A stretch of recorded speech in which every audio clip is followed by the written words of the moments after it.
Gold தான் best investment. பாருங்கள் எவ்வளோ ரிட்டர்ன்ஸ் கொடுத்துட்ருக்குங்க. கோல்டு ஒன்றும் மேலே போகும், இல்லை ஸ்டாக்னண்ட்டாக இருக்கும், அப்படியே கீழே விழுவாது. கோல்டு எப்பயுமே மேலே போயிட்டுருக்கும். கோல்டு வந்து நிச்சயமாக மேலே போகிற ஒரு அசட் கிளாஸ், எப்பயுமே கீழே விழாது. பழைய காலத்துலேருந்து கிராண்ட் மதர் காலத்துலேருந்து இது வந்து ஏறிக்கிட்டே தான் இருக்குது. எல்லாமே உண்மை தான். 2011 அந்த 18 வரைக்கும் கோல்டு வந்து நெகட்டிவ் ரிட்டர்ன் கொடுத்தது, அது கீழே வந்து ராங்கான டிசிஷன் ஆகிடுச்சு. இன்னும் வந்து ஒரு நல்ல ஒரு நட்பை உருவாக்கிக்கணும் அப்படின்னு நினச்சி அவங்க இறங்கி வந்து அவங்க வந்து ஃபிசிக்கல் கோல்டாக வாங்குறது பெஸ்ட்டா, டிஜிட்டல் கோல்டாக வாங்குறது பெஸ்ட்டா? இப்போ தான் எனக்கு குழந்தை பிறந்திருக்கு. அந்த குழந்தைக்கு வந்து 20 வருஷம் ஆயிடுச்சு தான் கல்யாணம் ஆக போகுது. அந்த குழந்தைக்காக நான் இன்றைக்கே வந்து நகையை வாங்கி வைக்கிறேன் அப்படின்னா. வணக்கம் சார். வணக்கம் சார். இப்போது ரீசன்ட் டைம்ஸ்னு சொல்ல முடியாது, ஒரு 2 வருஷ காலமாகவே பார்த்தீங்கன்னா கோல்டு ஸ்கைராக்டிங் ஆகிட்டே இருக்குது. ஸோ நம்ம முன்னாடி நிறைய விஷயங்கள் பேசுகிறப்போ ஒரு இன்வெஸ்ட்மெண்ட்டாக கோல்டை பார்க்கலாமா அப்படின்றப்போ, ஒரு இன்வெஸ்ட்மெண்ட்டாக கோல்டை அவ்வளோவா நீங்கள் கன்சிடர் பண்ண வேணாம் அப்படின்னு தான் நிறைய பேர் சொல்லியிருக்கோம். ஸோ இப்போது ரீசெண்டாக மக்கள்லாம் என்ன சொல்கிறாங்க அப்படின்னா, கோல்டு தான் பெஸ்ட் இன்வெஸ்ட்மெண்ட்டு. பாருங்கள் எவ்வளோ ரிட்டர்ன்ஸ் கொடுத்துட்ருக்குங்க, கன்சிக்யூட்டிவாக செகண்ட் இயரும் பெர்ஃபார்ம் பண்ணிகிட்ருக்கு அப்படின்னு. ஏன்னா ஹிஸ்ட்ரியிலேயே இப்படி பெர்ஃபார்ம் பண்ணதில்லை கோல்டு, இப்போ அவ்வளோ பெர்ஃபார்ம் பண்ணிகிட்ருக்கு. இதுக்கு என்ன காரணம் சார்? ஃபஸ்ட்டு முதல் விஷயம் காரணம் வந்து அன்சர்டன்ட்டி. நிறைய அன்சர்டைன் ஃபேக்டர்ஸ் வரும்போது கோல்டு வந்து நிச்சயமாக பெர்ஃபார்ம் பண்ணும். நம்ம முதலே சொன்ன மாதிரி நிறைய காலகட்டங்களில் அது பர்ஃபார்ம் பண்ணிகிட்டு இருக்கு. இப்போ நீங்கள் சொன்ன மாதிரி இந்த நேரத்தில் வந்து இருக்கக்கூடிய மெயின் விஷயம் வந்து நம்மளுடைய டாரிஃப்ஸ். அது ஒரு பெரிய ஒரு இம்பேக்ட் கொடுக்கக்கூடிய விஷயம். கோல்டு வந்து டாலரோட ஒப்பிடுவாங்க எப்பயுமே. இதுக்கு முன்னாடி கோல்டு ஸ்டாண்டர்ட் சிஸ்டம் அப்படின்னு இருந்தது. இது வந்து 70களில் ப்ராமினெண்ட்டாக இருந்தது. அமெரிக்க அதிபர் நிக்சன் வந்து அந்த இதை வந்து கோல்டு ஸ்டாண்டர்ட் சிஸ்டம் இல்லை அப்படின்னாரு. அதோட மீனிங் என்ன அப்படின்னா, அது வரைக்கும் யூஎஸில் பிரிண்ட் பண்ணிட்டு இருந்த எல்லா டாலர்ஸ்க்கும் வந்து பேக்கிங் வந்து கோல்டு இருந்தது. ஓகே. ஸோ எல்லா டாலருக்கும் வந்து கோல்டு இருந்தது. ஏன்னா இது வந்து ரிசர்வ் கரன்சியாக வேர்ல்டில் இருக்கும், அதனால இதுக்கு பேக்கிங் இருக்கும் அப்படின்ட்டு. இவர் வந்து அந்த விஷயத்தை ரிமூவ் பண்ணிட்டார். அதுக்கப்புறம் வந்து டாலர் அஸ் எ கரன்சி வந்து ஏறிக்கிட்டே இருந்தது, நிறைய ஏறிக்கிட்டே இருந்தது. இந்த சென்ட்ரல் பேங்க்ஸ் வந்து டாலரை வந்து பெரிய ஒரு ரிசர்வாக பார்க்க ஆரம்பிச்சிட்டாங்க. லாஸ்ட் ஒரு 30 வருஷமாக இந்த விஷயம் தொடர்ந்துக்கிட்டே இருந்தது. இப்போ 30 வருஷம் கழிச்சு திருப்பி வந்து கோல்டோட அந்த ஹோல்டிங்ஸ் சென்ட்ரல் பேங்க் ரிசர்வ்ஸில் பார்த்தோன்னா அது ஏற ஆரம்பிச்சிருக்கு. இது நம்ம மக்கள் வாங்கக்கூடிய டிமாண்ட் கிடையாது. நம்ம வீட்டில் கல்யாண விசேஷம் வருது, நிறைய பேர் இந்த கல்யாணத்துக்காக கோல்டு வாங்குறாங்களா, அதனால கோல்டு மேலே போகுதா அப்படின்னா இல்லை. இது வந்து இன்டர்நேஷ்னல் ப்ரைஸோட தொடர்பு இருக்கக்கூடிய ஒரு கமாடிட்டி. ஓகே. அப்போது அதில் வந்து பார்த்தோன்னா சென்ட்ரல் பேங்க்ஸ், எல்லா சென்ட்ரல் பேங்க், இப்போ இந்தியாவை பொறுத்த வரைக்கும் சென்ட்ரல் பேங்க் வந்து ரிசர்வ் பேங்க் ஆஃப் இந்தியா, அது மாதிரி ஒவ்வொரு பேங்க்கும் வந்து அவங்களுடைய ரிசர்வ்ஸை வந்து இம்ப்ரூவ் பண்ணும்போது இந்த கோல்டை வந்து ஒரு பெரிய ஒரு அசட்டாக எடுத்துகிட்டு வராங்க. யூஎஸ் டாலர் மேலே இருக்கிற டிபெண்டன்ஸ் வந்து கொஞ்சம் குறைய ஆரம்பிச்சிருக்கு, அதோடைய டிமாண்ட் குறைய ஆரம்பிச்சிருக்கு. அதனால கோல்டு வந்து ஏற்றமாக தெரியுது. சார், இப்போது ஒரு தட்ட போய் கோல்டு நீங்கள் இவ்வளோ இருந்தால் போதும் உங்களுக்கு, நீங்கள் இதுக்கு மேலே வாங்காதீங்க அப்படின்னு சொன்னால் அவங்க சொல்கிற ஒரு ரீசன் என்னன்னா, கோல்டு ஒன்றும் மேலே போகும், இல்லை ஸ்டாக்னண்ட்டாக இருக்கும், அப்படியே கீழே விழுவாது. ஸோ ஏதோ ஒரு விதத்தில் என் ப்ரைஸை நான் காப்பாற்றிப்பேன், நான் வாங்கின ப்ரைஸுக்கு அது இருக்க போது நான் காப்பாற்றி தான் போகிறேன். அதே மாதிரி இன்ஃப்ளேஷனை பீட் பண்ண ஒரு கரெக்டான இன்ஸ்ட்ருமெண்ட் இது தான் அப்படின்னு நம்புகிறாங்க. இதை நீங்கள் எப்படி பார்க்குறீங்க? இன்ஃப்ளேஷனை பீட் பண்ணுறதுக்கு கோல்டு ஒரு நல்ல இன்ஸ்ட்ருமெண்ட்டாக கேட்டோன்னா ஓரளவுக்கு அது சரியான விஷயந்தான். ஆனால் இப்போ இருக்கிற இந்த மனநிலை, இப்போ லாஸ்ட் ஒரு 2 வருஷமாக வந்து கோல்டு வந்து மேலே போயிட்டு இருக்கு இல்லையா, இதே மனநிலையை வந்து லாஸ்ட்டாக எப்போ பார்த்தோம்னா நம்ம 2008 கிரைசிஸ் அப்போ பார்த்தோம். ஓகே. 2008லேருந்து 11 வரைக்கும் கோல்டு ப்ரைஸஸை பார்த்தீங்கன்னா ஏறிக்கிட்டே இருந்தது. 2011 அந்த கோல்டு வந்து டாப் நாச் போயிடுச்சு. அந்த ஒரு பீரியட், ஒரு ப்ரைஸ் வந்து எலிவேட்டட் லெவலில் இருக்கும்போது பார்த்தோன்னா யார்கிட்ட சொன்னாலும் இதே விஷயம் தான் சொல்லியிருப்பாங்க. இதே இன்னைக்கு சொல்கிற அதே வார்த்தை, கோல்டு எப்பயுமே மேலே போயிட்டு இருக்கும், கோல்டு வந்து நிச்சயமாக மேலே போகிற ஒரு அசட் கிளாஸ், எப்பயுமே கீழே விழாது. பழைய காலத்துலேருந்து கிராண்ட் மதர் காலத்துலேருந்து இது வந்து ஏறிக்கிட்டே தான் இருக்குது.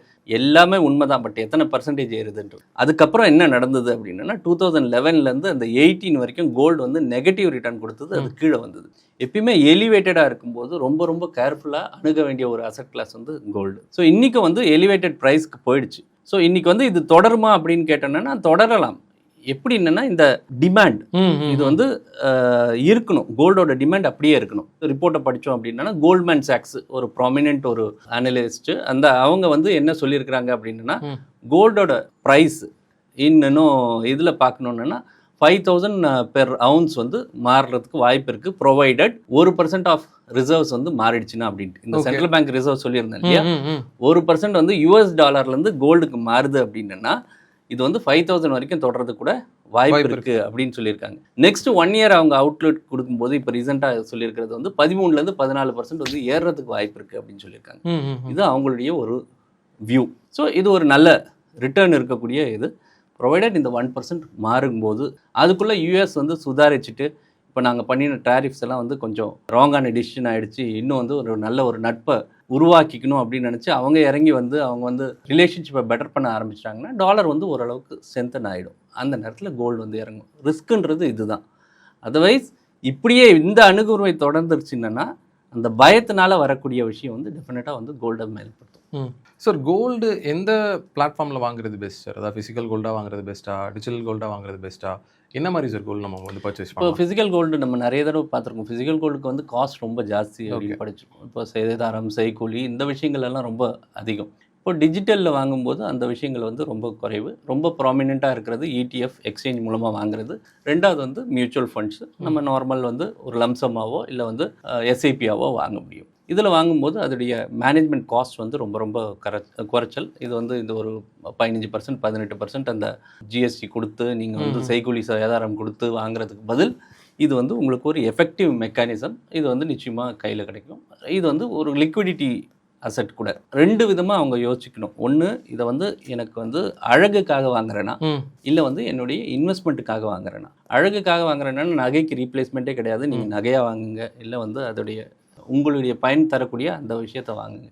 இதை இன்வெஸ்ட்மெண்ட்டாக வாங்குறேன். நான் வந்து ஃப்யூச்சருக்கு இப்போ தான் எனக்கு குழந்தை பிறந்திருக்கு, அந்த குழந்தைக்கு வந்து 20 வருஷம் கழிச்சு தான் கல்யாணம் ஆக போகுது அப்படின்றது. அந்த குழந்தைக்காக நான் இன்றைக்கே வந்து நகையை வாங்கி வைக்கிறேன் அப்படின்னா இந்த 20 வருஷத்தில் பேட்டர்னே சேஞ்ச் ஆகும்.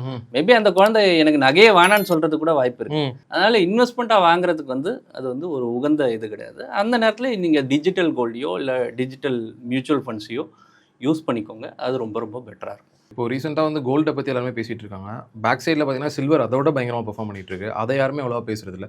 இது நீங்கள் எப்படி பார்க்குறீங்க சார்? சில்வருக்கு நம்மளும் ஒரு வீடியோ பண்ணியிருந்தோம். இந்த கொஞ்சம் நாளைகளுக்கு முன்னாடி நம்ம வந்து ஒரு இன்ஸ்டாலையும் ஷார்ட்ஸ்லையும் ஒரு ரீல் பண்ணியிருந்தோம்.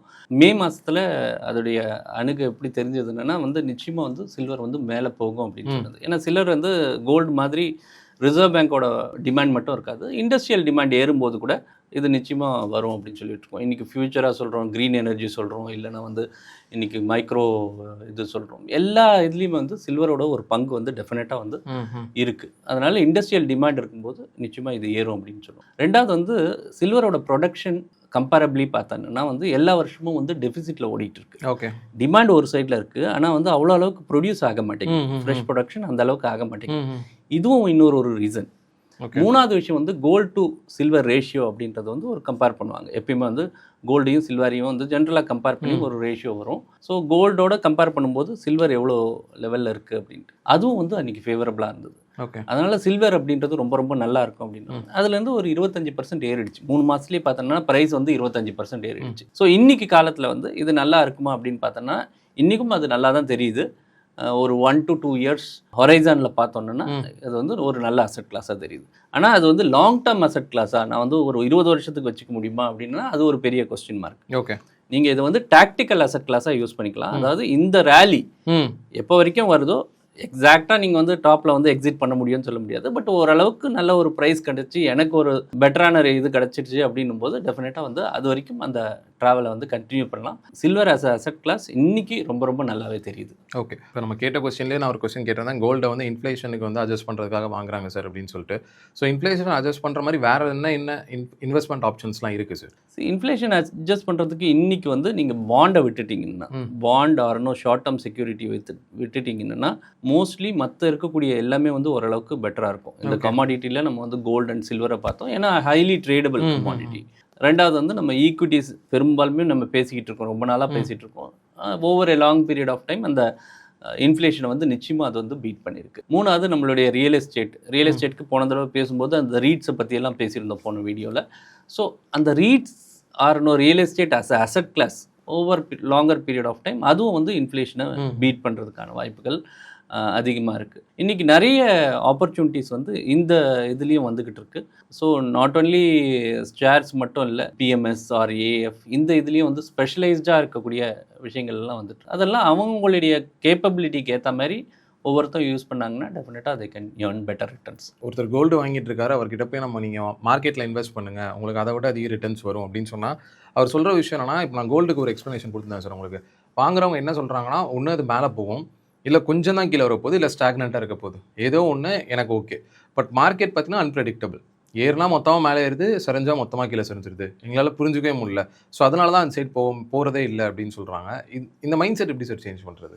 இப்போ நீங்கள் வந்து இதுக்கு ஒரு பேலன்ஸ் மைண்ட் செட் வந்து ரொம்ப ரொம்ப இம்பார்ட்டண்ட். இவங்க சொல்கிற இத்தனை விஷயத்தில் உண்மை இருந்ததுன்னா நீங்கள் லாங் டேர்மோட அந்த அசட்டோட ப்ரைஸ் எடுத்து பாருங்கள். இப்போ கோல்டு எல்லாமே ஏறி இருக்கு. 80லேருந்து நமக்கு டேட்டா இருக்குது. இந்தியாவில் வந்து டேட்டா இருக்குது. அட்லீஸ்ட் இன்னும் இண்டெக்ஸோட டேட்டா இருக்குது, சென்செக்ஸோட டேட்டா இருக்குது, இன்றைக்கி கோல்டோட டேட்டாவும் இருக்குது. கோல்டு எவ்வளோ இருந்தது, 10 கிராம் எவ்வளோ இருந்தது அப்படின்றது இன்றைக்கும் அந்த டேட்டா இருக்குது. ஸோ அந்த டேட்டாவை எடுத்து பார்த்தீங்கன்னா 100 இருந்த சென்செக்ஸ் வந்து இன்றைக்கி வந்து 80,000க்கு மேலே போயிடுச்சு. ஸோ நீங்கள் பார்க்குறீங்கன்னா அது அப்ராக்சிமேட்டாக வந்து உங்களுக்கு வந்து ஒரு 800 டைம் வந்து மேலே வந்து போயிருக்கு அந்த விஷயம். இப்போது இதே வந்து கோல்டில் அதே லெவலுக்கு எடுத்துகிட்டு போகிறோம். கோல்டும் 100 ரூபா அப்படின்னு நம்ம வச்சுட்டோம்னா இது இன்னைக்கு வந்து 59,000 அதோட வேல்யூ. ஆக்சுவலி 100 வந்து 59,000 ஆயிருக்கும், இங்கே 80,000. ஸோ 45 வருஷத்தோட டேட்டா என்ன சொல்லுதுன்னா இது வந்து அவுட் பெர்ஃபார்ம் பண்ணியிருக்கு. இந்த டேட்டாவை யாரும் மறுக்க முடியாது.